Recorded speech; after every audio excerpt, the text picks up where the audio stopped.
Punjabi radio USA ਸੁਣ ਰਹੇ ਸਾਰੇ ਹੀ ਮਾਣਯੋਗ ਅਤੇ ਸਤਿਕਾਰਤ ਸਰੋਤਿਆਂ ਨੂੰ ਪਿਆਰ ਸਤਿਕਾਰ ਸਹਿ ਨਿੱਘੀ ਜਿਹੀ ਸਤਿ ਸ੍ਰੀ ਅਕਾਲ। ਸਭ ਨੂੰ ਜੀ ਨੂੰ ਆਖਦੇ ਹਾਂ ਸੋਤੇ ਪ੍ਰੋਗਰਾਮ 'ਚ ਆਪ ਸਭ ਦਾ ਸਵਾਗਤ ਹੈ। ਖਬਰ ਤੇ ਨਜ਼ਰ ਪ੍ਰੋਗਰਾਮ ਲੈ ਕੇ ਹਾਜ਼ਰ ਹਾਂ। ਮੈਂ ਰਾਜਕਨਵੀਰ ਸਿੰਘ ਜੁੜ ਚੁੱਕੇ ਨੇ ਆਪਣੇ ਨਾਲ ਪੰਜਾਬ ਤੋਂ ਮਿੰਟੂ ਗੁਰੂਸਰੀਆ ਜੀ। ਮਿੰਟੂ ਜੀ ਨੂੰ ਸਵਾਗਤ ਹੈ, ਸਤਿ ਸ੍ਰੀ ਅਕਾਲ ਜੀ। ਸ਼ੁਕਰੀਆ ਸਾਰਿਆਂ ਨੂੰ, ਸਤਿ ਸ੍ਰੀ ਅਕਾਲ ਜੀ। ਅੱਜ 18 ਫਰਵਰੀ ਦਿਨ ਸ਼ਨੀਚਰਵਾਰ ਤੇ ਖਬਰ ਤੇ ਨਜ਼ਰ ਪ੍ਰੋਗਰਾਮ 'ਚ ਪੰਜਾਬ ਭਰ ਦੀਆਂ ਅਹਿਮ ਖਬਰਾਂ ਦੇ ਉੱਤੇ ਆਪਾਂ ਨਜ਼ਰ ਜਿਹੜੀ ਉਹ ਮਾਰਾਂਗੇ। ਸਾਡੇ ਅੱਜ ਦੇ ਪ੍ਰੋਗਰਾਮ ਨੂੰ ਤੁਹਾਡੇ ਸਾਰਿਆਂ ਤੱਕ ਪਹੁੰਚਾਉਣ 'ਚ ਸਹਿਯੋਗ ਕਰਦੇ ਨੇ ਖਾਲਸਾ ਇੰਸ਼ੋਰੈਂਸ ਏਜੰਸੀ, ਜਿਨ੍ਹਾਂ ਦੇ ਕੋਲੋਂ ਤੁਸੀਂ ਹਰ ਇੱਕ ਤਰੀਕੇ ਦੀ ਇੰਸ਼ੋਰੈਂਸ ਕਰਵਾ ਸਕਦੇ ਹੋ। ਇੰਸ਼ੋਰੈਂਸ ਬਾਰੇ ਪਤਾ ਕਰਨ ਲਈ ਕਾਲ ਕਰ ਸਕਦੇ ਹੋ 408-272-2500। ਇਸ ਦੇ ਨਾਲ ਟਿਰਕੀਆਨਾ immigration law firm, US immigration ਦਾ ਹੋਵੇ ਕਿਸੇ ਵੀ ਤਰੀਕੇ ਦਾ ਕੰਮ, ਕਾਲ ਅਟਰਨੀ ਜੇ ਟਿਰਕੀਆਨਾ 4159090503। GK Dhanota university, Baljinder Singh Nijjar Woodland, Paramjit Kaur Rangi ਵੈਕਾਬਲ, Harnek Singh Pabla Renton Washington, Sarabjit Singh Shokhar Turlock, GN tire and lube, ਜਿਨ੍ਹਾਂ ਦੇ ਕੋਲੋਂ ਤੁਸੀਂ truck wash, oil change, air brake ਦਾ ਕੰਮ ਕਰਵਾ ਸਕਦੇ ਹੋ। ਨਵੇਂ ਪੁਰਾਣੇ ਟਾਇਰ ਵਾਜਿਬ ਕੀਮਤਾਂ 'ਤੇ ਖਰੀਦ ਸਕਦੇ ਹੋ। ਸੈਂਟਾਨੈਲਾ 'ਚ ਲੋਕੇਸ਼ਨ ਹੈ। Call number Sahota 2092770113। Jassi Gill Bakersfield, ਬੂਟਾ ਸਿੰਘ ਰਣੀਪੁਰ ਫਰੈਜ਼ਨੋ। ਸਾਰਿਆਂ ਦਾ ਧੰਨਵਾਦ। ਜੇਕਰ ਤੁਸੀਂ ਜਾਂ ਕੋਈ ਹੋਰ ਕਾਰੋਬਾਰ ਇਸ ਪ੍ਰੋਗਰਾਮ ਨੂੰ ਸਪਾਂਸਰ ਕਰਨਾ ਚਾਹੁੰਦੇ ਹੋ, ਸੰਪਰਕ ਕਰ ਸਕਦੇ ਹੋ ਨੰਬਰ 4087227698 ਦੇ ਉੱਤੇ। ਗੱਲਬਾਤ ਦਾ ਸਿਲਸਿਲਾ ਮਿੰਟੂ ਜੀ ਸ਼ੁਰੂ ਕਰਦੇ ਜਾਈਏ। ਅੱਜ ਦੀਆਂ ਅਹਿਮ ਖਬਰਾਂ ਕੀ ਰਹੀਆਂ? ਜੀ ਅੱਜ ਦੀ ਇੱਕ ਵੱਡੀ ਖਬਰ ਜੇ ਆਪਾਂ ਦੇਖੀਏ ਤਾਂ ਉਹ ਵੈਸੇ ਤੇ ਸੰਕੇਤਕ ਹੈ ਪਰ ਅਹਿਮੀਅਤ ਖਾਸੀ ਰੱਖਦੀ ਹੈ। ਅੱਜ ਨਿਤਿਸ਼ ਕੁਮਾਰ ਨੇ ਇੱਕ ਖਬਰਾਂ ਦੇ ਪ੍ਰੋਗਰਾਮ ਦੇ ਦੌਰਾਨ ਇਹ ਗੱਲ ਆਖੀ ਹੈ ਕਿ ਕਾਂਗਰਸ ਫੈਸਲਾ ਲੈ ਲਵੇ, ਜੇ ਛੇਤੀ ਉਹ ਫੈਸਲਾ ਲੈ ਲੈਂਦੀ ਆ ਤੇ ਭਾਜਪਾ ਨੂੰ ਅਸੀਂ 100 ਦੇ ਨੇੜ ਤੇੜ ਸਮੇਟ ਦਿਆਂਗੇ। ਮਤਲਬ ਕਿ ਜੇਕਰ ਵਿਰੋਧੀ ਧਿਰ ਜਿਹੜੀ ਖਿੰਡੀ ਹੋਈ ਆ, ਜੇ ਜਲਦੀ ਤੋਂ ਜਲਦੀ ਇਕੱਠੀ ਹੋ ਜਾਂਦੀ ਹੈ, ਇਕੱਤਰ ਹੋ ਜਾਂਦੀ ਆ, ਤਾਂ ਅਸੀਂ ਭਾਜਪਾ ਨੂੰ 100 ਤੇ ਹੀ ਨਿਬੇੜ ਦਿਆਂਗੇ, 100 ਦੇ ਆਸ-ਪਾਸ ਨਿਬੜ ਜਾਏਗੀ ਭਾਜਪਾ। ਇਸ ਤੇ ਰਿਐਕਸ਼ਨ ਦਿੱਤਾ ਹੈ, ਪ੍ਰਤੀਕਰਮ ਦਿੱਤਾ ਹੈ ਕਾਂਗਰਸ ਦੇ ਘਾਗ ਨੇਤਾ ਸਲਮਾਨ ਖੁਰਸ਼ੀਦ ਨੇ। ਸਲਮਾਨ ਖੁਰਸ਼ੀਦ ਕਹਿੰਦੇ ਨੇ ਕਿ ਹੁਣ ਪਹਿਲਾਂ ਆਈ ਲਵ ਯੂ ਕਹੇਗਾ ਕੌਣ? ਮਤਲਬ ਕਿ ਨਾ ਕੋਈ ਨਹੀਂ ਹੈ, ਪਰ ਵੱਡੀ ਗੱਲ ਇਹੋ ਹੈ ਕਿ ਆਈ ਲਵ ਯੂ ਪਹਿਲਾਂ ਕਹੇਗਾ ਕੌਣ, ਹਮ ਕਿ ਤੁਮ। ਤਾਂ ਲੱਗਦਾ ਤੇ ਇਹੋ ਹੈ ਕਿ ਗੱਲ ਬਣ ਜਾਊਗੀ, ਕਿਉਂਕਿ ਦੋਨਾਂ ਹੀ ਧਿਰਾਂ 'ਚ ਕਿਤੇ ਨਾ ਕਿਤੇ ਇਹ ਚਾਹਨਾ ਹੈ। ਤਾਂ ਦੇਖਣਾ ਹੋਏਗਾ ਕਿ ਕੀ ਲੈਫਟਿਸਟ ਜਿਹੜੀਆਂ ਕੁਛ ਪਾਰਟੀਆਂ ਨੇ, ਕੁਛ ਧਿਰਾਂ ਨੇ, ਕਿ ਉਹ ਵੀ ਨਾਲ ਆ ਜਾਂਦੀਆਂ। ਤੇ ਜੇ ਆ ਜਾਂਦੀਆਂ ਤਾਂ ਖਾਸਾ ਦਿਲਚਸਪ ਮਾਹੌਲ ਬਣ ਜਾਏਗਾ 2024 ਦੇ ਇਲੈਕਸ਼ਨ ਦਾ। ਦੂਜੇ ਪਾਸੇ ਜੇ ਗੱਲ ਕਰੀਏ ਅੱਜ ਪੰਜਾਬ ਦੀ, ਤਾਂ ਪੰਜਾਬ ਦੇ ਸਾਬਕਾ ਮੁੱਖ ਮੰਤਰੀ ਚਰਨਜੀਤ ਸਿੰਘ ਚੰਨੀ ਦਾ ਅੱਜ ਇੱਕ ਉਸ ਵੇਲੇ ਵਿਵਾਦ ਮੱਗ ਉੱਠਿਆ ਜਦੋਂ ਇਹਨਾਂ ਦੀ ਇੱਕ ਤਸਵੀਰ ਵਾਇਰਲ ਹੁੰਦੀ ਹੈ। ਤਸਵੀਰ ਬੀਤੇ ਦਿਨ ਹੀ ਜਦੋਂ ਇਹ ਹਿਮਾਚਲ ਦੇ ਮੁੱਖ ਮੰਤਰੀ ਸੁਖੂ ਸਾਹਿਬ ਨੂੰ ਮਿਲੇ ਸਨ ਤਾਂ ਉਸ ਵੇਲੇ ਦੀ ਹੈ। ਉਸ ਤਸਵੀਰ ਦੇ ਵਿੱਚ ਇਹਨਾਂ ਨੇ ਹਿਮਾਚਲੀ ਜਿਹੜੀ ਰਵਾਇਤੀ ਟੋਪੀ ਹੁੰਦੀ ਆ ਉਹ ਪੱਗ ਤੇ ਧਰ ਰੱਖੀ ਸੀ, ਜਿਸ ਤੋਂ ਬਾਅਦ ਇਹ ਸਾਰਾ ਵਿਵਾਦ ਉਪਜ ਗਿਆ। ਵਿਵਾਦ ਦੇ ਚਲਦਿਆਂ ਚਰਨਜੀਤ ਸਿੰਘ ਚੰਨੀ ਨੂੰ ਆਪਣੀ ਭੁੱਲ ਦਾ ਅਹਿਸਾਸ ਜਾਂ ਹੋਇਆ ਤਾਂ ਇਹਨਾਂ ਨੇ ਫੌਰੀ ਤੌਰ ਤੇ ਇਹਦੀ ਮਾਫੀ ਮੰਗੀ ਆ ਤੇ ਇਹਦੇ ਵਾਸਤੇ ਇਹਨਾਂ ਨੇ ਅਕਾਲ ਤਖਤ ਸਾਹਿਬ ਦੇ ਜਥੇਦਾਰ ਨੂੰ ਇੱਕ ਮਾਫੀਨਾਮਾ ਵੀ ਭੇਜਿਆ ਹੈ। ਇੱਧਰ ਇੱਕ ਹੋਰ ਵਿਵਾਦ ਜਿਹੜਾ ਬੜਾ ਭਖਿਆ ਹੋਇਆ ਸੀਗਾ ਪੰਜਾਬ ਦੀ ਅੱਜ ਰਾਜਨੀਤੀ ਦੇ ਵਿੱਚ, ਉਹ ਸੀ ਇੱਕ ਹੋਰ ਨਿਯੁਕਤੀ। ਉਹ ਨਿਯੁਕਤੀ ਹੋਈ ਆ ਫਿਰ ਦਿੱਲੀ ਤੋਂ, ਦੱਸਦੇ ਆ PSAB ਦੇ ਚੇਅਰਮੈਨ ਲਾਏ ਆ ਜਿਹੜੇ ਬੀਬੀ ਸਤਬੀਰ ਕੌਰ ਜੀ ਬੇਦੀ। ਇਹਨਾਂ ਦੀ ਨਿਯੁਕਤੀ ਬਹੁਤ ਜ਼ਿਆਦਾ ਵਿਵਾਦਤ ਹੋ ਗਈ ਆ। ਇਸ ਮੁੱਦੇ ਤੇ ਰਾਜਾ ਵੜਿੰਗ ਹੋਣ ਚਾਹੇ ਪ੍ਰਤਾਪ ਸਿੰਘ ਬਾਜਵਾ ਹੋਣ ਤਾਂ ਉਹਨਾਂ ਨੇ ਇਹਦਾ ਵਿਰੋਧ ਕੀਤਾ ਹੈ ਕਿ ਇਹ ਬਹੁਤ ਗਲਤ ਹੋ ਰਿਹਾ ਹੈ। ਵੜਿੰਗ ਨੇ ਆਪਣੇ ਟਵੀਟ ਦੇ ਵਿੱਚ ਕਿਹਾ ਕਿ ਆਮ ਆਦਮੀ ਪਾਰਟੀ ਦੇ ਜਿਹੜੇ ਕਨਵੀਨਰ ਨੇ ਅਰਵਿੰਦ ਕੇਜਰੀਵਾਲ, ਉਹ ਹੁਣ ਆਪਣੇ ਅਹਿਸਾਨਾਂ ਲਈ ਪੰਜਾਬ ਦਾ ਇਸਤੇਮਾਲ ਕਰ ਰਹੇ ਨੇ। ਤਾਂ ਉਹਨਾਂ ਨੇ ਕਿਹਾ ਕਿ ਰੇਰਾ ਦੀ ਪਹਿਲਾਂ ਨਿਯੁਕਤੀ ਹੋਈ ਸੀ, ਫਿਰ ਹੋਈ, ਤੇ ਹੁਣ ਇਹ ਤੀਸਰੀ ਨਿਯੁਕਤੀ ਜਿਹੜੀ ਗੈਰ ਪੰਜਾਬੀ ਦੀ ਹੋਈ ਹੈ, ਇਹ ਸਪਸ਼ਟ ਕਰਦੀ ਹੈ ਕਿ ਪੰਜਾਬ ਦਿੱਲੀ ਵੱਲੋਂ ਚਲਾਇਆ ਜਾ ਰਿਹਾ ਹੈ। ਖੈਰ, ਇਹ ਦੇਖਦੇ ਹਾਂ ਕਿ ਇਸ ਮਾਮਲੇ ਤੇ ਹੁਣ ਆਮ ਆਦਮੀ ਪਾਰਟੀ ਦਾ ਕੋਈ ਰਿਐਕਸ਼ਨ ਆਏਗਾ ਕਿ ਨਹੀਂ ਆਏਗਾ। ਇੱਧਰ ਅਮਰਤਪਾਲ ਸਿੰਘ ਅਤੇ ਉਹਨਾਂ ਦੇ ਕੁਝ ਸਾਥੀਆਂ ਤੇ ਜਿਹੜਾ ਮਾਮਲਾ ਦਰਜ ਹੋਇਆ ਉਹਦੇ ਵਿੱਚ ਦੱਸਦੇ ਆ ਕਿ ਬੀਤੀ ਰਾਤ ਕੁਝ ਰੇਡਾਂ ਹੋਈਆਂ, ਕੁਝ ਇਹਨਾਂ ਦੇ ਸਾਥੀ ਚੁੱਕੇ ਗਏ ਨੇ ਇੱਕ ਦੋ। ਤਾਂ ਉਸ ਤੋਂ ਬਾਅਦ ਅੰਮ੍ਰਿਤਪਾਲ ਸਿੰਘ ਹੋਰਾਂ ਨੇ ਅੱਜ ਇੱਕ ਵੀਡੀਓ ਵੀ ਜਾਰੀ ਕੀਤਾ, ਕੁਝ ਇੰਟਰਵਿਊ ਵਗੈਰਾ ਵੀ ਚੱਲੀਆਂ ਨੇ, ਜਿਹਦੇ ਵਿੱਚ ਉਹਨਾਂ ਨੇ ਕਿਹਾ ਕਿ ਉਹਨਾਂ ਦੇ ਸਾਥੀਆਂ ਨੂੰ ਖਰਾਬ ਕੀਤਾ ਜਾ ਰਿਹਾ, ਖੱਜਲ ਕੀਤਾ ਜਾ ਰਿਹਾ ਤੇ ਅਸੀਂ ਸਹਿਯੋਗ ਵਾਸਤੇ ਤਿਆਰ ਹਾਂ, ਪਰ ਸਹਿਯੋਗ ਜਿਹੜਾ ਉਹ ਇੱਕ ਤਰਫਾ ਨਹੀਂ ਹੁੰਦਾ। ਸੋ ਹੁਣ ਜੇਕਰ ਇਹ ਨਾ ਟਲੇ ਤੇ ਫਿਰ ਉਹ ਸਿੱਧਾ ਚੇਤਾਵਨੀ ਦੇ ਲਹਿਜੇ ਨਾਲ ਕਹਿੰਦੇ ਆ ਕਿ ਫਿਰ ਆਪਾਂ ਵੇਖ ਨਾ ਲਈਏ। ਤਾਂ ਦੂਜੇ ਪਾਸੇ ਕੁੱਟਮਾਰ ਵਾਲੇ ਮਾਮਲੇ ਦੇ ਵਿੱਚ ਦੱਸਦੇ ਆ ਕਿ ਪੁਲਿਸ ਨੇ ਹੁਣ ਤੱਕ ਪੁਸ਼ਟੀ ਨਹੀਂ ਕੀਤੀ ਸੀਗੀ ਜਦੋਂ ਇਹਨਾਂ ਦੀ ਸਟੇਟਮੈਂਟ ਜਿਹੜੀ ਜਾਰੀ ਹੁੰਦੀ ਆ। ਖੈਰ ਅੱਗੇ ਦੇਖਦੇ ਆ ਕੀ ਬਣਦਾ ਹੈ, ਪਰ ਇਹ ਮਾਮਲਾ ਵੀ ਕਾਫੀ ਜ਼ਿਆਦਾ ਗੁੰਝਲਦਾਰ ਹੋ ਰਿਹਾ ਹੈ ਕਿਉਂਕਿ ਸਟੇਟਮੈਂਟ ਦੇ ਦੌਰਾਨ ਕੁਝ ਪੰਥਕ ਧਿਰਾਂ ਕਹਿ ਲਓ ਜਾਂ ਵਿਅਕਤੀ ਵਿਸ਼ੇਸ਼ਾਂ ਦੇ ਨਾਲ ਵੀ ਗਿਲਾ ਸਾਫ਼ ਤੌਰ ਤੇ ਅੰਮ੍ਰਿਤਪਾਲ ਸਿੰਘ ਦਾ ਨਜ਼ਰ ਆ ਰਿਹਾ ਹੈ।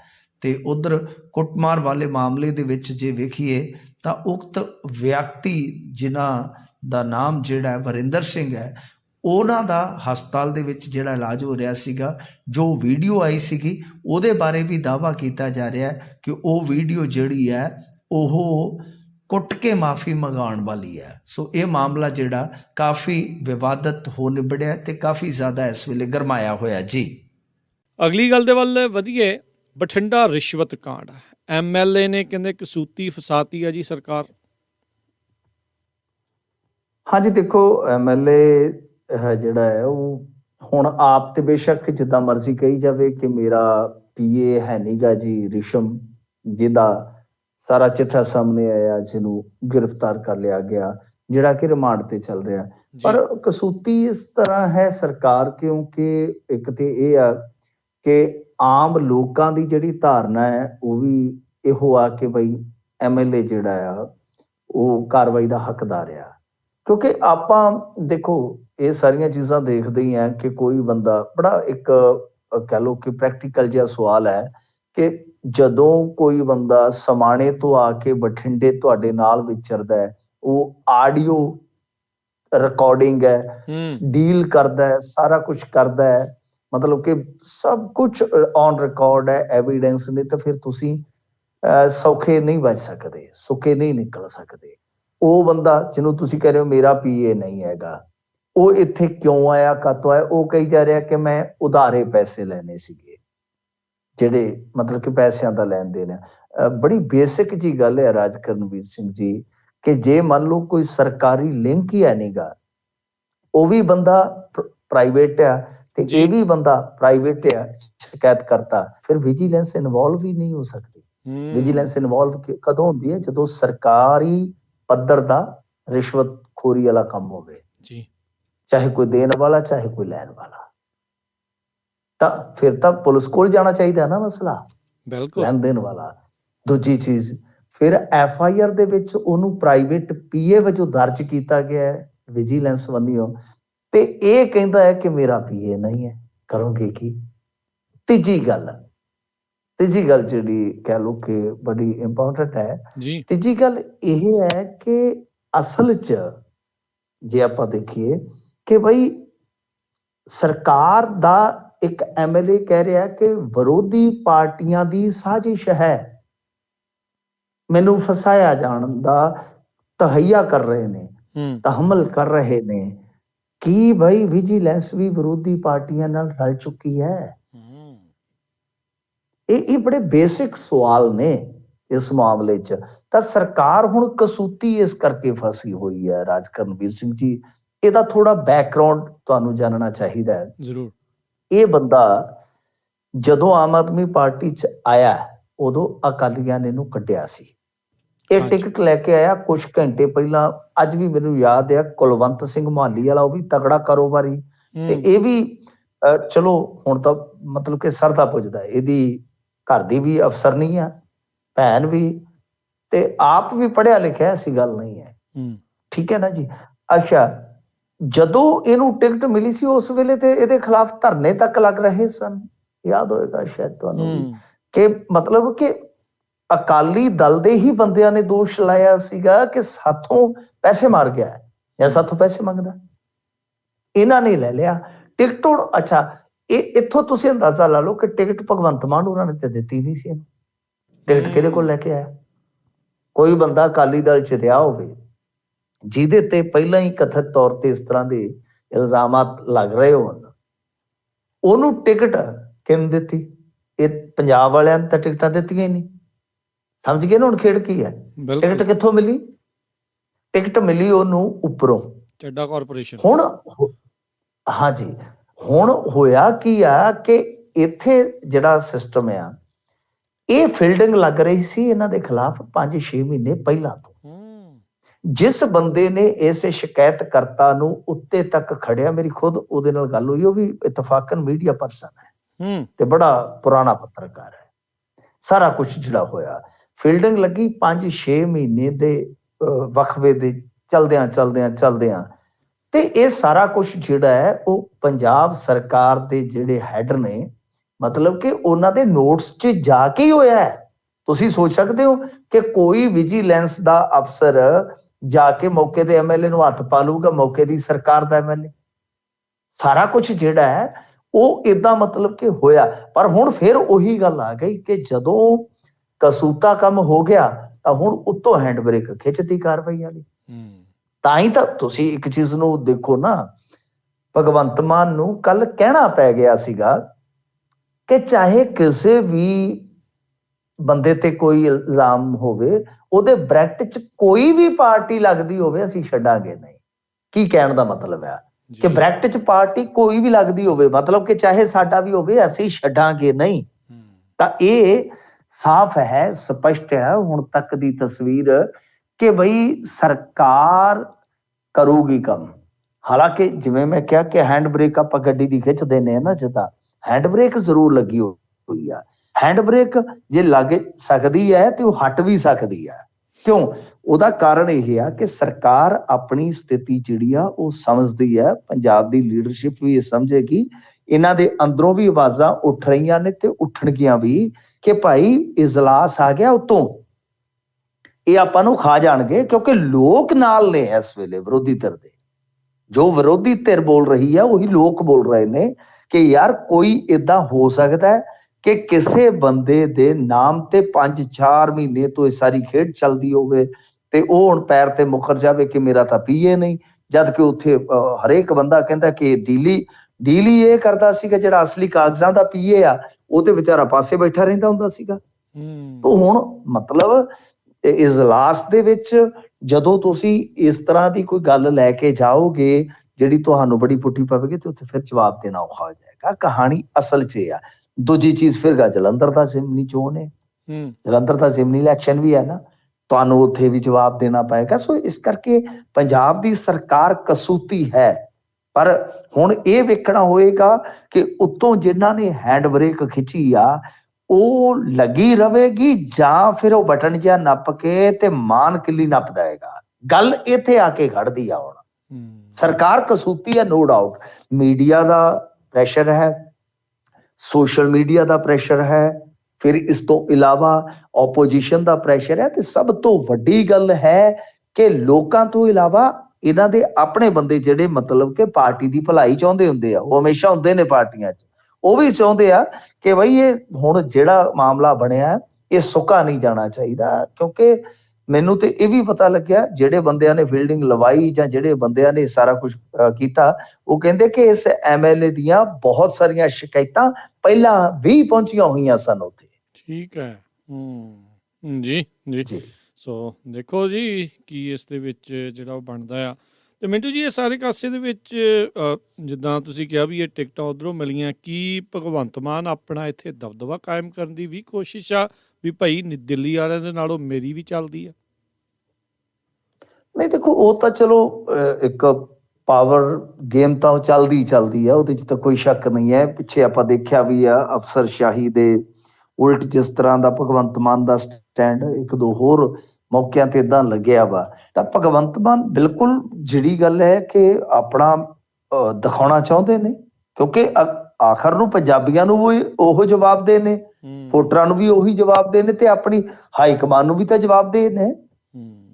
ਤਾਂ ਜਵਾਬ ਦੇ ਬੰਦਾ ਜਿਹੜਾ ਉਹ ਤਾਂ ਹੀ ਕੁਝ ਕਰੇਗਾ ਨਾ ਜੇ ਮੰਨ ਲਓ ਉਹਦੇ ਕੋਈ ਐਕਸ਼ਨ ਬੋਲਣਗੇ। ਸੋ ਇਸ ਕਰਕੇ ਗੱਲ ਇੰਟਰਨਲ ਪੋਲਿਟਿਕਸ ਦੀ ਨਹੀਂ, ਮੈਂ ਇਹਨੂੰ ਪੋਲਿਟਿਕਸ ਨਾਲ ਨਹੀਂ ਜੋੜ ਕੇ ਦੇਖਦਾ। ਗੱਲ ਤੇ ਇਹ ਆ ਕਿ ਇਸ ਨਿਜ਼ਾਮ ਦੇ ਵਿੱਚ ਜਿਹੜੀ ਭ੍ਰਿਸ਼ਟਤਾ ਹੈ ਉਹ ਖਤਮ ਕਿੱਦਾਂ ਹੋਏਗੀ। ਗੱਲ ਤੇ ਇਹ ਆ ਨਾ, ਹੁਣ ਤੁਸੀਂ ਮੈਨੂੰ ਦੱਸੋ, ਗੱਲ ਸਹਿ ਦੀ ਨਹੀਂ, ਗੱਲ ਪੈ ਦੀ ਆ। ਇਹ ਤਾਂ ਚੱਲਦਾ ਰਹਿਣਾ, ਕੋਈ ਵੀ ਆ ਜਾਵੇ, ਉਹ ਤਾਂ ਪਾਵਰ ਦੀ ਮਤਲਬ ਕਿ ਖੇਡ ਤਾਂ ਚੱਲਦੀ ਆ।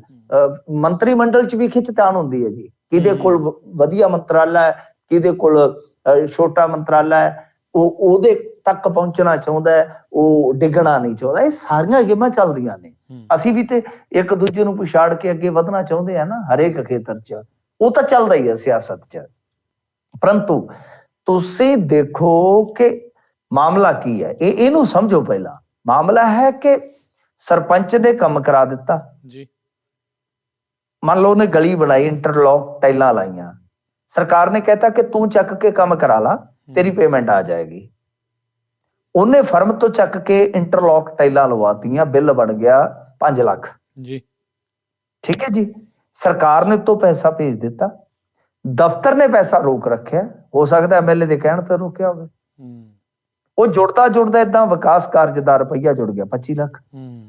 ਉਹ ਜਾਂਦਾ ਐਮਐਲਏ ਕੋਲ ਕਿ ਸਰ ਮੇਰਾ ਇਹ ਹੱਲ ਕਰਾਓ, ਪੇਮੈਂਟਾਂ ਆਈਆਂ ਪਈਆਂ ਨੇ, ਇਹ ਅੱਗੋਂ ਜਾਰੀ ਨਹੀਂ ਕਰਦੇ ਇਹ ਜਿਹੜੇ ਅਫਸਰ ਹੈ। ਉਹ ਕਹਿੰਦਾ ਲੈ ਇਹ ਕਿਹੜਾ ਕੰਮ ਆ, ਤੂੰ ਏਦਾਂ ਕਰ ਵੀ 5 ਲੱਖ ਸਾਡਾ ਰੱਖ ਦੇ ਸਾਈਡ ਤੇ।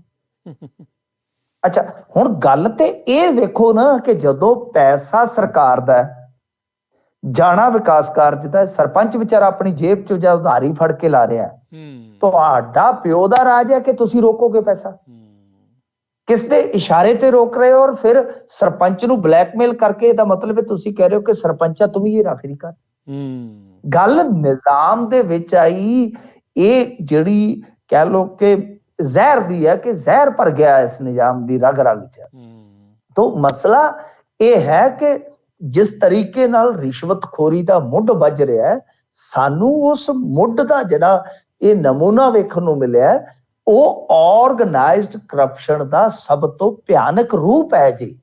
ਅੱਛਾ, ਮੈਂ ਦੇਖ ਰਿਹਾ ਆਹੀ ਗੱਲ ਜਿਹੜੀ ਤੁਸੀਂ ਕੀਤੀ ਹੈ, ਮੋਸਟਲੀ ਸਾਡੇ ਲੋਕ ਇਹੀ ਗੱਲ ਕਰ ਰਹੇ ਆ, ਇਹ ਭਗਵੰਤ ਮਾਨ ਹੈ ਕਰੂਗਾ ਕਰੂ। ਮੈਂ ਕਹਿੰਦਾ ਕਿ ਜਿਹੜੀ ਗੱਲ ਵੇਖਣ ਵਾਲੀ, ਤੁਸੀਂ ਉਹ ਜਿਹੜੀ ਮੈਂ ਤੁਹਾਨੂੰ ਆਹ ਗੱਲ ਦੱਸੀ ਹੈ, ਇਹ ਗੱਲ ਵਧੀਆ ਹੈ, ਇਹ ਗੱਲ ਵੱਡੀ ਹੈ ਕਿ ਭਗਵੰਤ ਮਾਨ ਵੱਡਾ ਹੈ। ਗੱਲ ਵੱਡੀ ਇਹ ਆ ਕਿ ਕਿਸ ਤਰੀਕੇ ਨਾਲ ਸਰਪੰਚਾਂ ਨੂੰ ਵੀ ਬਲੈਕਮੇਲ ਕੀਤਾ ਜਾਂਦਾ ਹੈ। ਜੀ ਜੀ, ਬਿਲਕੁਲ ਬਿਲਕੁਲ। ਅਗਲੀ ਮਿੰਟ ਜੀ ਗੱਲ ਕਰਦੇ ਜਾਈਏ, ਪੰਜਾਬ ਪੁਲਿਸ ਦੇ ਖਿਡਾਰੀ ਵੀ ਹੁਣ ਨਿਰਾਸ਼ ਹੋਣ ਲੱਗੇ। ਹਾਂਜੀ, ਦੇਖੋ ਇਹਨਾਂ ਨੇ ਥੋੜਾ ਪਾਲਿਸੀ ਦੇ ਵਿੱਚ ਚੇਂਜ ਕੀਤਾ, ਜਿਹਦੇ ਕਰਕੇ ਵੈਸੇ ਪਾਲਿਸੀ ਇਹਨਾਂ ਨੇ ਹਾਲੇ ਤੱਕ ਬਣਾਈ ਨਹੀਂ ਹੈ। ਮੈਂ ਜੇ ਸਹੀ ਕਹਾਂ ਤਾਂ ਗਲਤ ਕਹਿਣ ਦੀ ਜ਼ਰੂਰਤ ਵੀ ਕੀ ਹੈ, ਕਿਉਂਕਿ ਇਹਦੇ ਵਿੱਚ ਇਹ ਆ ਕਿ ਜਿਹੜੀ ਪਾਲਿਸੀ ਪਹਿਲਾਂ ਅਮਰਿੰਦਰ ਸਿੰਘ ਹੋਰਾਂ ਵੇਲੇ ਬਣਾਈ ਗਈ ਸੀਗੀ, ਉਹੀ ਇਹਨਾਂ ਨੇ ਲਾਗੂ ਕਰ ਦਿੱਤੀ ਆ। ਅਸਲ 'ਚ ਕੀ ਹੈ ਕਿ ਜਿਹੜੀ ਸਪੋਰਟਸ ਪਾਲਿਸੀ 2013 ਵਾਲੀ ਸੀਗੀ, ਪੁਲਿਸ ਰੂਲ, ਇਹਨਾਂ ਨੇ ਮਤਲਬ ਕਿ ਉਹਦੇ ਤੋਂ ਤੌਬਾ ਕਰਦਿਆਂ ਕਹਿ ਦਿੱਤਾ ਕਿ ਜਿਹੜੇ ਪੁਲਿਸ ਖਿਡਾਰੀ ਇਹਨਾਂ ਦੇ ਨਾਲ ਆਮ ਵਾਲਾ ਹੀ ਵਤੀਰਾ ਜਿਹੜਾ ਉਹ ਕੀਤਾ ਜਾਣਾ ਚਾਹੀਦਾ ਹੈ। ਇਹ ਮੈਂ ਤੁਹਾਨੂੰ ਸਮਝਾ ਦੇਣਾ, ਚੇਤੇ ਰਹੇ। ਜਿਹੜੇ ਪੰਜਾਬ ਪੁਲਿਸ ਦੇ ਖਿਡਾਰੀ ਹੈ, ਉਹਨਾਂ ਨੂੰ ਕੋਟੇ ਦੀ ਤਰੱਕੀ ਉਹਨਾਂ ਦੀ ਪੁਲਿਸ ਰੂਲ ਜੋ 1934 ਚ ਬਣੇ ਆ, ਉਹਨਾਂ ਦੇ ਅਨੁਸਾਰ 5% ਦਿੱਤੀ ਜਾਂਦੀ ਹੈ। ਤੇ ਇਹਦੇ ਵਿੱਚ ਸੋਧ ਕੀਤੀ ਗਈ ਸੀ 2013 ਦੇ ਵਿੱਚ, ਨੰਬਰਾਂ ਅਨੁਸਾਰ ਵੰਡ ਕਰਕੇ ਕੀਤੀ ਗਈ। ਇਹ ਜਿਹੜੀ ਸੋਧ ਆ ਉਹ ਲਾਗੂ ਰਹੀ। ਪਰ ਪੰਜਾਬ ਸਰਕਾਰ ਦੀ ਆਪਣੀ ਵੱਖਰੀ ਖੇਡ ਨੀਤੀ ਜੋ 2018 ਚ ਆ ਗਈ, ਮੈਂ ਜਿਵੇਂ ਤੁਹਾਨੂੰ ਕਿਹਾ ਅਮਰਿੰਦਰ ਸਿੰਘ ਵੇਲੇ, ਉਸ ਤੇ ਸਾਰੇ ਹੀ ਵਿਭਾਗਾਂ ਵਿੱਚ ਭਰਤੀ ਕਰਨ ਵਾਲੇ ਖਿਡਾਰੀਆਂ ਨੂੰ ਸਿਰਫ ਭਰਤੀ ਵੇਲੇ 3% ਕੋਟੇ ਦਾ ਲਾਭ ਮਿਲੇਗਾ। ਇਹ ਉਹਨਾਂ ਨੇ ਪ੍ਰਬੰਧ ਕਰ ਦਿੱਤਾ। ਉਸ ਦਾ ਪੁਲਿਸ ਰੂਲ ਨਾਲ ਕੋਈ ਲੈਣਾ ਦੇਣਾ ਨਹੀਂ ਹੋਏਗਾ। ਪਰ ਇਸ ਕੇਸ ਦੇ ਵਿੱਚ ਜਿਹੜਾ ਸੈਂਟਰਲ ਸਪੋਰਟਸ ਦਫ਼ਤਰ PAP ਜਲੰਧਰ, ਉਹਨੇ ਆਪਣਾ ਰੋਲ ਕਹਿੰਦੇ ਕਿ ਸਹੀ ਢੰਗ ਨਾਲ ਨਹੀਂ ਨਿਭਾਇਆ, ਤੇ ਗ੍ਰਹਿ ਮਹਿਕਮੇ ਨੇ ਵੀ ਇਸ ਸੰਬੰਧੀ ਸਪਸ਼ਟੀਕਰਨ ਨਹੀਂ ਦਿੱਤਾ, ਤਾਂ ਜੋ ਸਾਰਾ ਮਾਮਲਾ ਸਾਫ਼ ਹੋ ਸਕਦਾ ਸੀ, ਪੰਜਾਬ ਪੁਲਿਸ ਦੇ ਖਿਡਾਰੀਆਂ ਦੀ ਤਰੱਕੀ ਦਾ ਮਸਲਾ ਹੱਲ ਹੋ ਸਕਦਾ ਸੀ। ਮਸਲਾ ਕੀ ਹੈ ਕਿ ਦੇਖੋ, ਜੋ ਪਹਿਲਾਂ ਸੀਗਾ ਕਿ ਜਿਹੜਾ ਗ੍ਰਹਿ ਵਿਭਾਗ ਅਤੇ ਨਿਆਂ ਪ੍ਰਬੰਧ ਪੰਜਾਬ ਦੀਆਂ ਹਦਾਇਤਾਂ ਇਹ ਜਿਹੜੀਆਂ ਸੀਗੀਆਂ, ਉਹਦੇ ਵਿੱਚ ਕੀ ਹੈ ਕਿ ਰਾਸ਼ਟਰੀ ਅੰਤਰਰਾਸ਼ਟਰੀ ਪੱਧਰ ਤੇ ਕੀਤੀਆਂ ਖੇਡ ਪ੍ਰਾਪਤੀਆਂ ਦੇ ਅੰਕਾਂ ਦਾ ਇਹ ਹੁਣ ਕੋਈ ਲਾਭ ਨਹੀਂ ਦੇਣਗੇ। ਅਗਲੇ ਕੋਰਸਾਂ ਲਈ ਬਣਾਈ ਜਿਹੜੀ ਸੀਨੀਅਰਟੀ ਦੀ ਸੂਚੀ ਹੈ, ਉਹਨਾਂ 'ਚ ਪਹਿਲਾਂ ਜਿਹੜਾ ਖਿਡਾਰੀਆਂ ਨੂੰ 5% ਮਿਲਦਾ ਸੀਗਾ ਤਰੱਕੀ ਕੋਟਾ, ਉਹ ਵੀ ਬੰਦ ਹੋ ਗਿਆ। ਤਾਂ ਇਹਦਾ ਮਤਲਬ ਹੈ ਕਿ ਉਹ ਆਮ ਹੀ ਬਣ ਗਏ।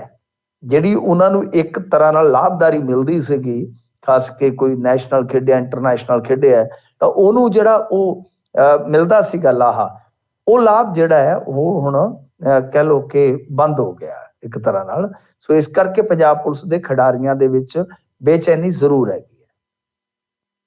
ਜੀ ਜੀ। ਅਗਲੀ ਮਿੰਟੂ ਜੀ ਆਪਾਂ ਖਬਰ ਤੇ ਨਜ਼ਰ ਮਾਰਦੇ ਜਾਈਏ ਤਾਂ ਵਿਧਾਇਕਾਂ ਨੂੰ ਨਵੀਆਂ ਗੱਡੀਆਂ ਦੇਣ ਤੇ ਵੀ ਫਸ ਗਿਆ ਆ ਪੇਚ। ਅੱਛਾ ਦੇਖੋ, ਗੱਲ ਕੀ ਹੈ ਕਿ ਜੇ ਨਵੀਆਂ ਗੱਡੀਆਂ ਦੇ ਦੇਣਗੇ ਪੇਚ ਆਪਾਂ ਫਿਰ ਫਸਾ ਲੈਣਾ ਹੈ ਵੀ ਇਹਨਾਂ ਨੂੰ ਵੇਖੋ ਜੀ, ਇੱਕ ਪਾਸੇ ਤੇ ਬੁਰਾ ਹਾਲ ਹੈ ਮੌਕੇ ਦਿਹਾੜੇ, ਦੂਜੇ ਪਾਸੇ ਗੱਡੀਆਂ ਦੇਣ ਡਏ ਆ, ਤੇ ਫਿਰ ਉਹ ਵਿਚਾਲੇ ਰਸਤਾ ਹੀ ਕੱਢਣਗੇ, ਕਿਉਂਕਿ ਇਹ ਆਪ ਵੀ ਤਾਂ ਵਿਰੋਧ ਕਰਦੇ ਰਹੇ ਆ ਨਾ। ਇਹਨਾਂ ਨੂੰ ਪਤਾ ਸੀ ਕਰ ਜਾਵਾਂਗੇ, ਆਪ ਤੇ ਇਹਨਾਂ ਚੀਜ਼ਾਂ ਦਾ ਵਿਰੋਧ ਕਰਦੇ ਰਹੇ ਨੇ। ਤਾਂ ਹੁਣ ਰੌਲਾ ਇਹ ਆ ਕਿ ਕੁਛ ਜਿੱਦਾਂ ਹੁਣ ਆਪਾਂ ਦਿੱਲੀ 'ਚ ਦੇਖਦੇ ਹਾਂ ਕਿ 10 ਸਾਲ ਤੋਂ ਪੁਰਾਣੀਆਂ ਗੱਡੀਆਂ ਜਿਹੜੀਆਂ ਉਹ ਐਂਟਰ ਨਹੀਂ ਹੁੰਦੀਆਂ, ਉਹ ਵੀ ਇੱਕ ਬੜੀ ਵਿਪਤਾ ਵਾਲੀ ਗੱਲ ਆ। ਕਹਿੰਦੇ ਆ ਕਿ ਕਈ MLA ਤੇ ਉਹਨਾਂ ਕੋਲ ਪੁਰਾਣੀਆਂ ਗੱਡੀਆਂ ਨੇ, ਉਹ ਬਾਹਰ ਖਿਲਾਰ ਕੇ ਤੇ ਉੱਥੋਂ ਕੋਈ ਗੱਡੀ ਕਰਦੇ ਆ ਤੇ ਅੰਦਰ ਵੜਦੇ ਆ ਦਿੱਲੀ ਦੇ ਵਿੱਚ। ਇਹ ਵੀ ਸਿਆਪਾ ਜੇ। ਤਾਂ ਖੈਰ ਹੋ ਕੀ ਰਿਹਾ ਹੈ ਕਿ ਨਵੀਆਂ ਗੱਡੀਆਂ ਦੀ ਥਾਂ ਤੇ ਹੁਣ ਇਹ ਸੋਚ ਕੇ ਚੱਲ ਰਹੇ ਨੇ ਕਿ ਆਪਾਂ ਵਿਚਾਲੜਾ ਰਸਤਾ ਕੱਢ ਲਈਏ।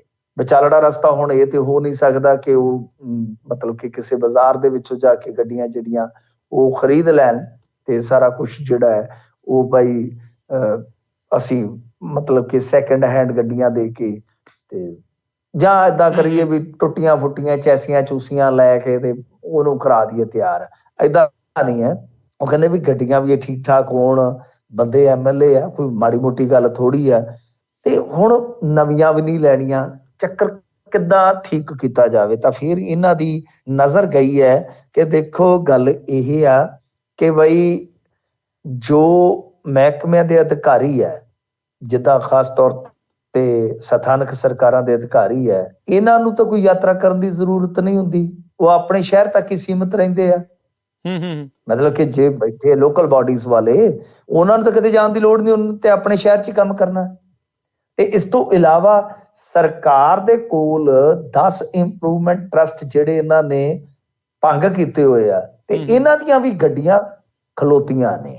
ਇਹ ਕਹਿੰਦੇ ਆ ਕਿ ਬਈ ਹੁਣ ਇਹ ਜਿਹੜੀਆਂ ਗੱਡੀਆਂ ਨੇ, ਇਹ ਗੱਡੀਆਂ ਚੰਗੀ ਹਾਲਤ ਵਾਲੀਆਂ ਗੱਡੀਆਂ ਜਿਹੜੀਆਂ ਉਹ ਇਹ ਵਿਧਾਇਕਾਂ ਨੂੰ ਫੜਾ ਦਈਏ, ਤਾਂ ਕਿ ਇਹ ਆਪਣੀਆਂ ਗੱਡੀਆਂ ਜਿਹੜੀਆਂ ਸੜਕਾਂ ਤੇ ਚੰਗੀ ਤਰ੍ਹਾਂ ਦੌੜਾ ਸਕਣ। ਯਾਨੀ ਵਿਚਾਲੜਾ ਰਸਤਾ ਕੱਢਣ ਦਾ ਯਤਨ ਕੀਤਾ ਜਾ ਰਿਹਾ ਕਿ ਕੁਛ ਲੋਕਲ ਬਾਡੀਜ਼ ਜਾਂ ਹੋਰ ਮਹਿਕਮੇ ਜਿੱਥੇ ਜ਼ਿਆਦਾ ਵਰਤੋਂ ਨਹੀਂ ਹੁੰਦੀ, ਚੰਗੀ ਕੰਡੀਸ਼ਨ ਵਾਲੀਆਂ ਗੱਡੀਆਂ ਹੈਗੀਆਂ ਨੇ, ਉਹ ਪਲੱਸ ਇੰਪਰੂਵਮੈਂਟ ਟਰਸਟਾਂ ਦੀਆਂ ਜਿੱਥੇ ਜਿੱਥੇ ਵਧੀਆ ਗੱਡੀਆਂ ਖਲੋਤੀਆਂ ਨੇ ਤੇ ਉਹ ਦੇ ਦਈਏ। ਮਤਲਬ ਕਿ ਸੱਪ ਵੀ ਮਰ ਜਾਵੇ ਤੇ ਸੋਟਾ ਵੀ ਬਚ ਜਾਵੇ। ਇਸ ਕਰਕੇ ਅਜਿਹਾ ਹੁਣ ਸੋਚ ਰਹੇ ਨੇ, ਰਸਤਾ ਕੱਢਣ ਦਾ ਯਤਨ ਕਰ ਰਹੇ ਨੇ। ਬਾਕੀ ਦੇਖੋ ਅੱਗੇ ਕੀ ਬਣਦਾ ਹੈ, ਪਰ ਮੇਰੇ ਖਿਆਲ ਦੇ ਨਾਲ ਦੇਖੋ ਗੱਡੀ ਵੀ ਜ਼ਰੂਰਤ ਆ। ਜਿਵੇਂ ਆਪਾਂ ਹੁਣ ਇੱਕ ਸਮੱਸਿਆ ਦਾ ਜ਼ਿਕਰ ਕੀਤਾ ਕਿ ਦਿੱਲੀ ਸਰਕਾਰ ਨੇ 10 ਸਾਲ ਜਿਹੜੇ ਪੁਰਾਣੇ ਵਾਹਨ ਨੇ ਡੀਜ਼ਲ ਵਾਲੇ ਖਾਸ ਤੌਰ ਤੇ ਉਹ ਬੈਨ ਕਰ ਰੱਖੇ ਨੇ। ਹੁਣ ਜੇ ਕਿਸੇ ਆਪਣੇ ਵਿਧਾਇਕ ਨੇ ਆਪਣੇ ਹੀ ਕੰਮ ਜਾਣਾ, ਫਰਜ਼ ਕਰੋ ਦਿੱਲੀ ਉਹ ਆਪਣੇ ਵਾਸਤੇ ਜਾ ਰਿਹਾ, ਕੋਈ ਪੰਜਾਬ ਲਈ ਮੀਟਿੰਗ ਕਰਨ ਜਾ ਰਿਹਾ, ਕਿਤੇ ਵੀ ਜਾ ਰਿਹਾ, ਕਿਸੇ ਮੰਤਰਾਲੇ 'ਚ ਜਾ ਰਿਹਾ, ਤਾਂ ਉਹ ਹੁਣ ਉੱਥੇ ਐਂਟਰੀ ਨਹੀਂ ਹੋ ਸਕਦਾ। ਤਾਂ ਉਹਦੇ ਕੋਲ ਆਪਸ਼ਨ ਇਹੀ ਹੈ ਨਾ, ਜਾਂ ਤਾਂ ਕਿਸੇ ਰਿਸ਼ਤੇਦਾਰ ਦੋਸਤ ਨੂੰ ਬੁਲਾਵੇ ਜਾਂ ਉੱਥੋਂ ਟੈਕਸੀ ਹਾਇਰ ਕਰੇ। ਤਾਂ ਉਹਦੇ ਵਾਸਤੇ ਵੀ ਤਾਂ ਥੋੜਾ ਖੱਜਲ ਖੁਆਰੀ ਵਾਲਾ ਕੰਮ ਹੈ ਨਾ। ਇਸ ਕਰਕੇ ਗੱਡੀ ਤਾਂ ਚਲੋ ਐਸੀ ਹੋਣੀ ਚਾਹੀਦੀ ਹੈ ਕਿ ਘੱਟੋ ਘੱਟ ਦੇਸ਼ ਦੇ ਕਿਸੇ ਵੀ ਕੋਨੇ 'ਚ ਜਾਣਾ ਨੁਮਾਇੰਦੇ ਨੇ ਤੇ ਚਲਾ ਜਾਵੇ। ਪਰੰਤੂ ਇਹ ਆ ਕਿ ਇਹਨਾਂ ਗੱਡੀਆਂ ਦੀ ਜਿਹੜੀ ਦੁਰਵਰਤੋਂ ਹੁੰਦੀ ਹੈ, ਕਵਰਤੋਂ ਹੁੰਦੀ ਹੈ, ਉਹ ਵੀ ਇੱਕ ਪਾਰਟ ਆ ਅਲੱਗ ਤੋਂ। ਕਿ ਸਾਂਭ ਸੰਭਾਲ ਵਾਲੇ ਪੱਖ ਤੋਂ ਠੀਕ ਆ, ਬਿੱਲ ਵਗੈਰਾ ਸਾਰੇ ਲੈ ਜਾਂਦੇ ਆ, ਪਰ ਇਹ ਗੱਡੀਆਂ ਕਿਸ ਤਰ੍ਹਾਂ ਘੁੰਮਦੀਆਂ ਰਹਿੰਦੀਆਂ। ਸਾਹਿਬ ਦੀ ਸਬਜ਼ੀ ਲੈਣ ਗਿਆ ਚਲੇ, ਸਾਹਿਬ ਦੇ ਬੱਚੇ ਲੈਣ ਚਲੇ, ਇਹ ਸਾਰੀਆਂ ਚੀਜ਼ਾਂ ਦੀ ਵੀ ਕਵਰਤੋਂ ਰੋਕਣੀ ਪਵੇਗੀ ਤੁਹਾਨੂੰ। ਖੈਰ ਲੰਮਾ ਚੌੜਾ ਵਿਸ਼ਾ ਹੈ, ਪਰ ਵਿਧਾਇਕਾਂ ਵਾਸਤੇ ਰਸਤਾ ਇਹ ਕੱਢ ਰਹੇ ਨੇ। ਜੀ ਜੀ ਬਿਲਕੁਲ। ਅਗਲੀ ਗੱਲ ਕਰੀਏ, ਸੰਸਦ ਵਿੱਚ ਪਟੀਸ਼ਨ ਲਾਉਣ ਦੇ ਮਾਮਲੇ ਦੇ ਉੱਤੇ ਹੋਵੇਗੀ ਸੁਣਵਾਈ। ਬਸ ਇਹੀ ਹੈ ਕਿ ਪਟੀਸ਼ਨ ਲਾਉਣ ਤੇ ਪਟੀਸ਼ਨ ਪਈ ਵੀ ਹੈ। ਦੇਖੋ ਇਹ ਇੰਟਰਸਟਿੰਗ ਹੈ, ਇਹ ਵਿਸ਼ਾ ਇੰਟਰਸਟਿੰਗ ਹੈ। ਬਿਲਕੁਲ ਇੰਟਰਸਟਿੰਗ ਇਸ ਕਰਕੇ ਹੈ ਕਿ ਬਈ ਮਤਲਬ ਕਿ ਆਪਾਂ ਪਹਿਲਾਂ ਥੋੜਾ ਸਰੋਤਿਆਂ ਨੂੰ ਸਮਝਾ ਦਈਏ ਕਿ ਸੰਸਦ 'ਚ ਪਟੀਸ਼ਨ ਲਾਉਣ ਦਾ ਮਤਲਬ ਕੀ ਹੈ। ਕਿ ਨਰਿੰਦਰ ਮੋਦੀ ਜਾਂ ਅਮਿਤ ਸ਼ਾਹ ਤੇ ਉਹ ਕੋਈ ਕੇਸ ਚਲਾਉਣਾ ਹੈ? ਨਹੀਂ, ਐਸਾ ਨਹੀਂ ਹੈ। ਕਿ ਤੁਸੀਂ ਡਾਇਰੈਕਟਲੀ ਮਤਲਬ ਕਿ ਇੱਕ ਨਾਗਰਿਕ ਦੇ ਤੌਰ ਤੇ ਉੱਥੇ ਪਟੀਸ਼ਨ ਫਾਈਲ ਕਰੋ ਕਿ ਇਸ ਮੁੱਦੇ ਤੇ ਚਰਚਾ ਹੋਣੀ ਚਾਹੀਦੀ ਹੈ। ਇਹ ਇੰਟਰਸਟਿੰਗ ਚੀਜ਼ ਹੈ ਜੀ, ਇੰਟਰਸਟਿੰਗ ਚੀਜ਼ ਹੈ ਕਿ ਤੁਸੀਂ ਆਪਣੀ ਸੰਸਦ ਨੂੰ, ਆਪਣੀ ਸਦਨ ਨੂੰ ਸੁਣਵਾਈ ਭੇਜ ਸਕਦੇ ਹੋ ਕਿ ਇਸ ਮੁੱਦੇ ਤੇ ਸੁਣਵਾਈ ਜਿਹੜੀ ਹੈ ਹੋਣੀ ਚਾਹੀਦੀ ਹੈ। ਇੰਟਰਸਟਿੰਗ ਗੱਲ ਹੈ। ਖੈਰ, ਇਹਦੇ ਵਿੱਚ ਕੀ ਹੈ ਕਿ ਸੁਪਰੀਮ ਕੋਰਟ ਨੇ ਇਸ ਸੁਣਵਾਈ ਨੂੰ ਮਨਜ਼ੂਰ ਕਰ ਲਿਆ ਹੈ। 4 ਹਫ਼ਤਿਆਂ ਬਾਅਦ ਸੁਣਵਾਈ ਹੋਏਗੀ। ਜਦੋਂ ਸੁਣਵਾਈ ਮਨਜ਼ੂਰ ਹੋ ਜਾਂਦੀ ਆ, ਇਹ ਪਹਿਲਾ ਪੜਾਅ ਹੁੰਦਾ ਕਿਸੇ ਵੀ ਪਟੀਸ਼ਨ ਦਾ, ਕਿਸੇ ਵੀ ਕੇਸ ਦਾ, ਕਿ ਸੁਪਰੀਮ ਕੋਰਟ ਰਾਜ਼ੀ ਹੋਇਆ ਜੀ, ਸੁਪਰੀਮ ਕੋਰਟ ਹੁਣ ਸੁਣਵਾਈ ਕਰੂਗਾ ਤੇ ਫੇਰ ਹੀ ਉਸ ਤੋਂ ਬਾਅਦ ਗੱਲ ਨਿਕਲੇਗੀ ਨਾ। ਨਹੀਂ ਤਾਂ ਆਮ ਤੌਰ ਤੇ ਕਈ ਵਾਫਰ ਚੀਜ਼ਾਂ ਜਿਹੜੀਆਂ ਫਾਲਤੂ ਫਜ਼ੂਲ ਹੁੰਦੀਆਂ ਨੇ, ਉਹਨਾਂ ਨੂੰ ਸੁਪਰੀਮ ਕੋਰਟ ਰੱਦ ਕਰਕੇ ਪਰੇ ਮਾਰਦਾ ਕਿ ਸੁਣਨਯੋਗ ਹੀ ਨਹੀਂ। ਪਰ ਇਹਦੇ ਵਿੱਚ ਕੀ ਹੈ ਕਿ ਜਿਹੜੇ ਪਟੀਸ਼ਨ ਕਰਤਾ ਨੇ ਕਰਨ ਗਰਗ, ਉਹਨਾਂ ਵੱਲੋਂ ਜਿਹੜੇ ਕਾਨੂੰਨੀ ਨੁਮਾਇੰਦੇ ਉਹਨਾਂ ਦੇ ਪੇਸ਼ ਹੋਏ ਨੇ, ਤਰਜਮਾਨ ਪੇਸ਼ ਹੋਏ ਨੇ, ਉਹਨਾਂ ਨੇ ਪਟੀਸ਼ਨ ਦੀ ਇੱਕ ਕਾਪੀ ਕੇਂਦਰ ਦੇ ਸਥਾਈ ਵਕੀਲ ਨੂੰ ਕਿਹਾ ਕਿ ਤੁਸੀਂ ਇਹਨੂੰ ਸੌਂਪ ਦਿਓ, ਫਿਰ ਆਪਾਂ ਦੇਖਦੇ ਹਾਂ। ਪਟੀਸ਼ਨ 'ਚ ਇਹ ਐਲਾਨ ਕਰਨ ਦੀ ਵੀ ਮੰਗ ਕੀਤੀ ਗਈ ਹੈ ਕਿ ਸੰਵਿਧਾਨ ਦੀ ਧਾਰਾ 14, 19 ਉਪਬੰਧ 1A ਤੇ 21 ਤਹਿਤ ਨਾਗਰਿਕਾਂ ਦਾ ਮੌਲਿਕ ਅਧਿਕਾਰ ਹੈ ਕਿ ਉਹ ਆਪਣੀਆਂ ਪਟੀਸ਼ਨਾਂ 'ਚ ਉਹਨਾਂ ਵੱਲੋਂ ਸਾਹਮਣੇ ਲਿਆਂਦੇ ਗਏ ਮੁੱਦਿਆਂ ਤੇ ਬਹਿਸ, ਚਰਚਾ ਤੇ ਵਿਚਾਰ ਸ਼ੁਰੂ ਕਰਨ ਲਈ ਸੰਸਦ 'ਚ ਸਿੱਧੇ ਪਟੀਸ਼ਨ ਦਾਇਰ ਕਰਨ। ਮਤਲਬ ਉਹ ਹਵਾਲਾ ਦੇ ਰਹੇ ਨੇ ਕਿ ਵੇਖੋ ਵੀ ਤੁਸੀਂ ਐਲਾਨ ਕਰਵਾਓ ਕਿ ਸੰਵਿਧਾਨ ਦੇ ਮੁਤਾਬਕ ਜੋ ਪ੍ਰੋਵੀਜ਼ਨ ਹੈ ਕਿ ਸਿੱਧੀਆਂ ਪਟੀਸ਼ਨਾਂ ਜਿਹੜੀਆਂ ਉਹ ਸੰਸਦ 'ਚ ਦਾਇਰ ਕਰ ਸਕਦੇ ਨੇ ਤੇ ਐਸਾ ਹੋਣਾ ਚਾਹੀਦਾ ਹੈ। ਤਾਂ ਖੈਰ, ਇਹ ਬੜੀ ਦਿਲਚਸਪ ਜੀ ਹੁਣ ਸੁਣਵਾਈ ਰਹੇਗੀ ਕਿ ਸੁਪਰੀਮ ਕੋਰਟ ਕੀ ਡਾਇਰੈਕਸ਼ਨ ਦਿੰਦਾ ਤੇ ਉਹਦੇ ਬਾਅਦ ਕਿਸ ਤਰ੍ਹਾਂ ਦੀ ਪ੍ਰਣਾਲੀ ਹੈ ਜਿਹੜੀ ਉਹ ਅੱਗੇ ਫਿਰ ਲਾਗੂ ਹੁੰਦੀ ਹੈ। ਕਿਉਂਕਿ ਸੁਪਰੀਮ ਕੋਰਟ ਕਹੇਗਾ ਨਾ ਕਿ ਮੰਨ ਲਓ, ਫਰਜ਼ ਕਰੋ ਸੁਪਰੀਮ ਕੋਰਟ ਕਹਿੰਦਾ ਹੈ ਕਿ ਤੁਸੀਂ ਇੱਕ ਤੰਤਰ ਵਿਕਸਿਤ ਕਰੋ, ਇੱਕ ਮੈਕੈਨਿਜ਼ਮ ਵਿਕਸਿਤ ਕਰੋ ਕਿ ਜਿਹਦੇ ਰਾਹੀਂ ਤੁਹਾਡੇ ਕੋਲ ਨਾਗਰਿਕ ਆਪਣੀਆਂ ਪਟੀਸ਼ਨਾਂ ਭੇਜ ਸਕਦੇ ਹੋ। ਤਾਂ ਜਿੱਦਾਂ ਆਪਾਂ ਤੁਹਾਡੇ ਇੱਥੇ ਦੇਖਿਆ ਨਾ, ਕਈ ਪਟੀਸ਼ਨਾਂ ਸਾਈਨ ਹੁੰਦੀਆਂ ਨੇ, ਮੇਰੇ ਖਿਆਲ ਦੇ ਨਾਲ ਐਸਾ ਇੱਕ ਹੋਏਗਾ ਸ਼ਾਇਦ, ਜੇ ਮੰਨ ਲਓ ਕੱਲ ਨੂੰ ਹੋ ਜਾਂਦਾ, ਇਹ ਹਾਈਪੋਥੈਟਿਕਲੀ ਆਪਾਂ ਕਹਿੰਦੇ ਆ ਕਿ ਜੇ ਮੰਨ ਲਓ ਇਸ ਤਰ੍ਹਾਂ ਦਾ ਹੋ ਜਾਂਦਾ ਤਾਂ ਹੋ ਸਕਦਾ ਕਿ ਇਹ ਵਿਧੀ ਜਾਂ ਇਸ ਤਰ੍ਹਾਂ ਦਾ ਤੰਤਰ ਸਾਨੂੰ ਵੇਖਣ ਨੂੰ ਮਿਲੇ ਕਿ ਲੋਕ ਪਟੀਸ਼ਨਾਂ ਸਾਈਨ ਕਰਕੇ ਕਿ ਇਸ ਮੁੱਦੇ ਤੇ ਗੱਲ ਹੋਣੀ ਚਾਹੀਦੀ ਹੈ। ਜਿਵੇਂ ਆਪਾਂ ਹੁਣ ਦੇਖ ਰਹੇ ਹਾਂ ਕਿ ਤੁਹਾਡੇ ਅਮਰੀਕੀ ਕਾਰੋਬਾਰੀ ਸੋਰੋਸ ਨੇ ਬਿਆਨ ਦਿੱਤਾ ਨਰਿੰਦਰ ਮੋਦੀ ਤੇ ਕਿ ਭਾਰਤ ਲੋਕਤੰਤਰਿਕ ਦੇਸ਼ ਹੈ, ਮੋਦੀ ਲੋਕਤੰਤਰਿਕ ਨਹੀਂ ਹੈ। ਦੂਸਰਾ ਉਹਨੇ ਕਿਹਾ ਕਿ ਇਹ ਜਿਹੜਾ ਹੁਣ ਅਡਾਨੀ ਵਾਲਾ ਮਸਲਾ ਹੈ ਕਿ ਇਹਦੇ ਤੋਂ ਬਾਅਦ ਇਹ ਬਹੁਤ ਔਖਾ ਹੋ ਜਾਏਗਾ ਇਹਨਾਂ ਨੂੰ, ਤੇ ਦੂਜਾ ਕਿ ਜਵਾਬ ਦੇਣਾ ਪਏਗਾ। ਸੋਰੋਸ ਤੁਹਾਨੂੰ ਪਤਾ ਹੀ ਹੈ ਕਿਸ ਤਰ੍ਹਾਂ ਦਾ ਕਾਰੋਬਾਰੀ ਹੈ, ਉਹ ਸਰਕਾਰਾਂ ਨੂੰ ਲੱਕੋਂ ਲੈਂਦਾ ਹੈ। ਤਾਂ ਉਹਦਾ ਹੁਣ ਇੱਥੇ ਵਿਰੋਧ ਹੋ ਰਿਹਾ। ਹਿਸਾਬ ਲਾ ਲਓ ਕਿ ਇੱਥੋਂ ਤੱਕ ਗੱਲ ਚਲੇ ਗਈ ਕਿ US ਦਾ ਇੱਕ ਕਾਰੋਬਾਰੀ ਜਿਹੜਾ ਕਿ ਬਹੁਤ ਕਹਿ ਲਓ ਕਿ ਅੱਗੇ ਵੀ ਉਸ ਤਰ੍ਹਾਂ ਦੇ ਜਲਵੇ ਦਿਖਾ ਚੁੱਕਾ ਹੈ, ਵੱਖ-ਵੱਖ ਸਰਕਾਰਾਂ ਜਿਹੜੀਆਂ ਉਹ ਹਿਲਾਉਣ ਦਾ ਯਤਨ ਕਰਦਾ। ਤੁਹਾਡੇ US ਦੇ ਵਿੱਚ ਵੀ ਟਰੰਪ ਦੇ ਖਿਲਾਫ ਮੇਰੇ ਖਿਆਲ ਦੇ ਨਾਲ ਉਹਨੇ ਫੰਡਿੰਗ ਕੀਤੀ ਸੀ। ਹੁਣ ਆਪਾਂ ਚਲੋ ਹਾਂਜੀ, ਆਪਾਂ ਹੁਣ ਮਿਸਾਲ ਲੈ ਲਈ ਹੈ ਇਸ ਚੀਜ਼ ਦੀ ਕਿ ਦੇਖੋ ਗੱਲ ਇੰਟਰਨੈਸ਼ਨਲੀ ਕੌਮਾਂਤਰੀ ਪੱਧਰ ਤੇ ਏਡੀ ਫੈਲੀ ਪਈ ਹੈ, ਤਾਂ ਸਾਡਾ ਪ੍ਰਧਾਨ ਮੰਤਰੀ ਸਦਨ 'ਚ ਜਵਾਬ ਨਹੀਂ ਦੇ ਰਿਹਾ ਇਹਦੇ। ਤਾਂ ਇੱਕ ਮਤਲਬ ਕਿ ਲੋਕ ਵੀ ਚਾਹੁੰਦੇ ਆ ਕਿ ਯਾਰ ਪ੍ਰਧਾਨ ਮੰਤਰੀ ਸਾਹਿਬ ਬੋਲਣ, ਦੱਸਣ ਕਿ ਯਾਰੀ ਦੋਸਤੀ ਕੀ ਹੈ ਬਈ, ਫੇਵਰਿਜ਼ਮ ਦੇ ਜਿਹੜੇ ਦੋਸ਼ ਲੱਗਦੇ ਆ ਉਹ ਕੀ ਹੈ ਬਈ, ਸਾਰਾ ਕੁਝ ਸਾਫ਼ ਕਰਨ। ਤਾਂ ਉਹ ਸਿਸਟਮ ਬਣ ਜਾਏਗਾ ਕਿ ਮੰਨ ਲਓ ਜੇ ਪਟੀਸ਼ਨ ਆ ਜਾਂਦੀ ਆ ਤਾਂ ਉਹ ਸਾਈਨ ਹੋ ਕੇ, ਕਿਉਂਕਿ ਇੱਕ ਕੱਲੇ ਬੰਦੇ ਦੇ ਤਾਂ ਸਾਈਨ ਚੱਲ ਨਹੀਂ ਨਾ ਸਕਦੇ ਵੀ ਇਕੱਲਾ ਬੰਦਾ ਕਹਿ ਕੇ ਮੇਰਾ ਸਵਾਲ ਪੁੱਛੋ। ਤਾਂ ਇਹੀ ਹੋਏਗਾ ਕਿ ਸ਼ਾਇਦ ਜੇ ਮੰਨ ਲਓ ਕੱਲ ਨੂੰ ਹੋ ਜਾਂਦਾ ਕਿ ਇਹ ਜਿਹੜੀ ਪਟੀਸ਼ਨ ਹੈ ਬਈ ਉਹਦੇ ਵਾਸਤੇ ਇੰਨੇ ਦਸਤਖਤ ਹੋਣੇ ਲਾਜ਼ਮੀ ਆ, ਉਹ ਸਾਈਨ ਕਰਕੇ ਲੋਕ ਭੇਜਣ। ਅੱਜ ਕੱਲ ਤੁਹਾਨੂੰ ਪਤਾ ਡਿਜੀਟਲੀ ਸਾਰਾ ਕੁਝ ਹੋ ਜਾਂਦਾ। ਉਹ ਦੇਖਣਾ ਹੋਏਗਾ, ਦਿਲਚਸਪ ਹੈ। ਮੇਰੀ ਨਜ਼ਰ ਇਹਦੇ ਤੇ ਰਹੇਗੀ, ਇਹ ਮੇਰੇ ਨੁਕਤੇ ਨਿਗਾਹ ਤੋਂ ਅਹਿਮ ਹੈ ਕਾਫੀ ਇੰਡੀਆ ਵਾਸਤੇ। ਜੀ ਬਿਲਕੁਲ।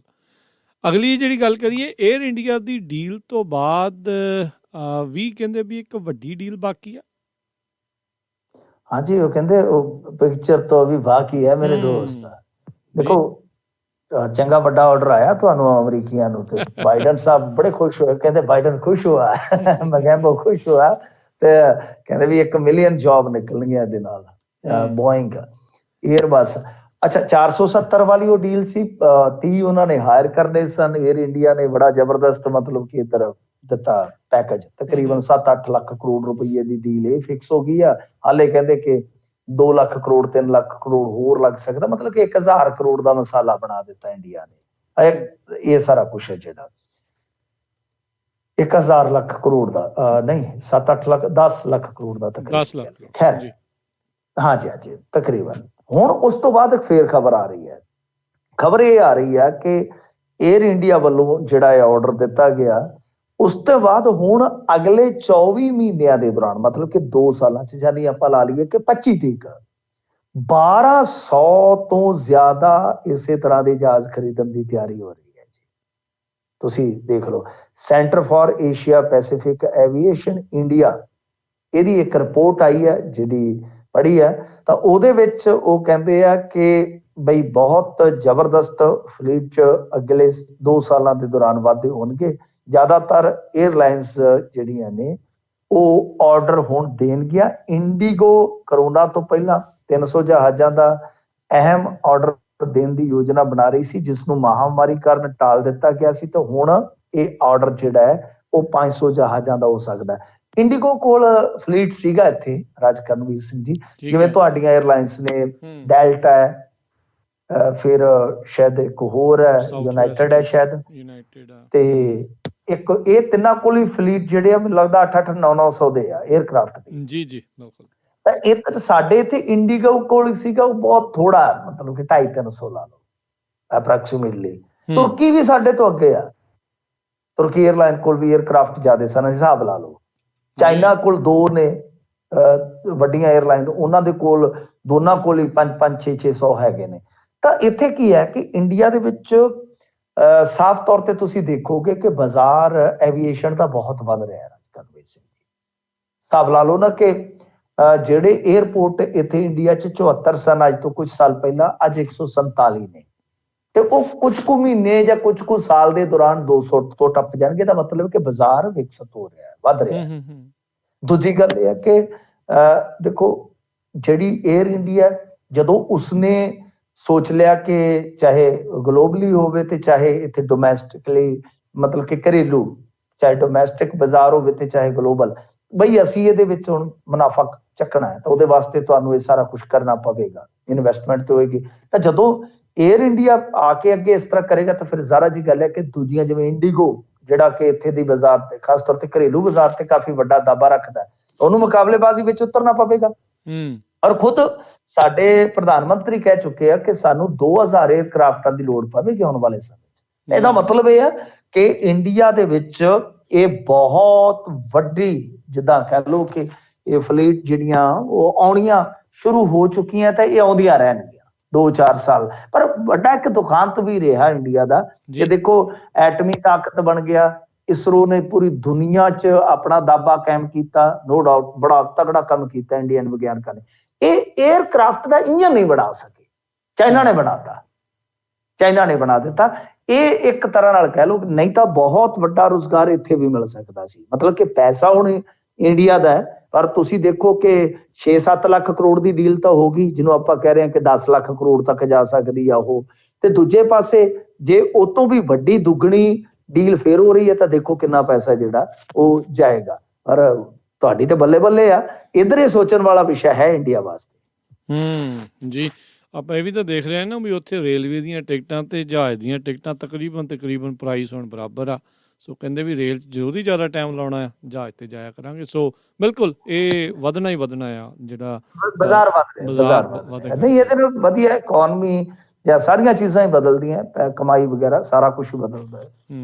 ਜੀ, ਜਾਂਦੇ ਜਾਂਦੇ ਗੱਲ ਕਰ ਲਈਏ, BCC 'ਚ ਭੁਚਾਲ ਦਾ ਸੰਕੇਤ ਆ, ਚੇਤਨ ਸ਼ਰਮਾ ਦਾ ਅਸਤੀਫਾ, ਸਟਿੰਗ ਆਪਰੇਸ਼ਨ ਵੀ ਕੋਈ ਚਰਚਾ ਦਾ ਵਿਸ਼ਾ ਬਣਿਆ ਸੀ। ਕੀ ਚੱਲ ਰਿਹਾ ਜੀ ਇਹ ਸਾਰਾ ਕੁਝ?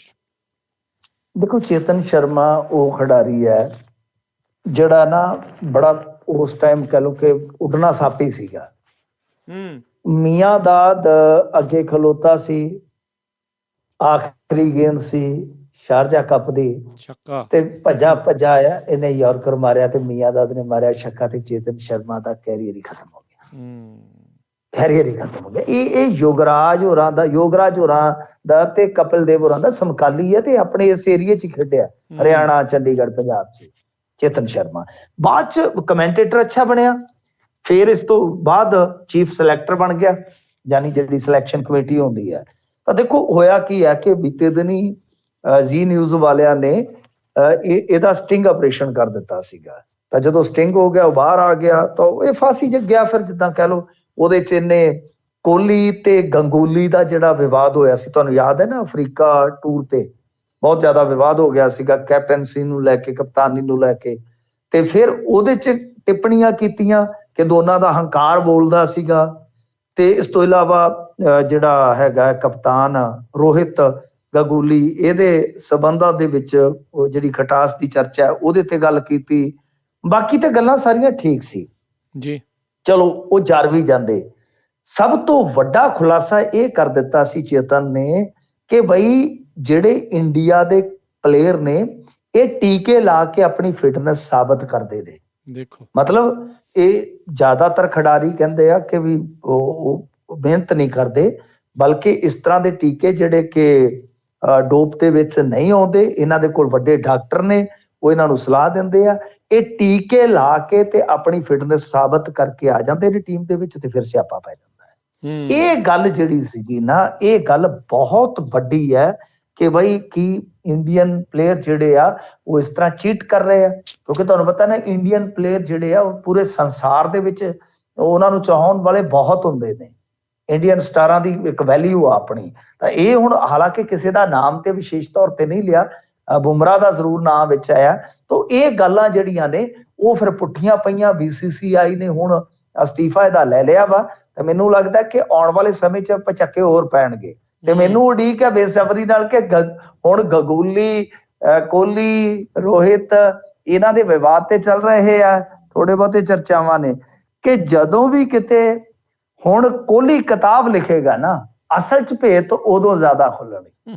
ਤਾਂ ਮੈਨੂੰ ਪੱਕਾ ਪਤਾ ਹੈ ਕਿ ਰਿਟਾਇਰਮੈਂਟ ਤੋਂ ਬਾਅਦ ਕੋਹਲੀ ਟਲੇਗਾ ਨਹੀਂ, ਕੋਹਲੀ ਕਿਤਾਬ ਜ਼ਰੂਰ ਲਿਖੇਗਾ। ਜੀ ਜੀ, ਬਿਲਕੁਲ। ਸੋ ਬਿਲਕੁਲ ਲੋਕਾਂ ਨੂੰ ਪਤਾ ਲੱਗਦਾ ਰਵੇ ਵੀ ਇਸ ਮਾਇਆ ਨਗਰੀ ਦੇ ਪਿੱਛੇ ਵੀ ਜਿਹੜਾ ਕੀ ਕੁਛ ਜਿਹੜਾ ਉਹ ਚੱਲਦਾ ਹੈਗਾ। ਬਹੁਤ ਸ਼ੁਕਰੀਆ ਮਿੰਟੂ ਜੀ, ਬਹੁਤ ਧੰਨਵਾਦ। ਮਿਲਦੇ ਹਾਂ ਜੀ ਆਪਾਂ ਅਗਲੀ ਵਾਰੀ। ਸਤਿ ਸ਼੍ਰੀ ਅਕਾਲ ਜੀ। ਸਤਿ ਸ੍ਰੀ ਅਕਾਲ ਜੀ। ਸੋ ਪ੍ਰੋਗਰਾਮ ਦੀ ਇੱਥੇ ਸਮਾਪਤੀ। ਮੇਰੇ ਵੱਲੋਂ ਵੀ ਸਭ ਨੂੰ ਪਿਆਰ ਭਰੀ ਸਤਿ ਸ਼੍ਰੀ ਅਕਾਲ। ਸੁਣਦੇ ਰਹੋ, ਦੇਖਦੇ ਰਹੋ ਪੰਜਾਬੀ ਰੇਡੀਓ USA।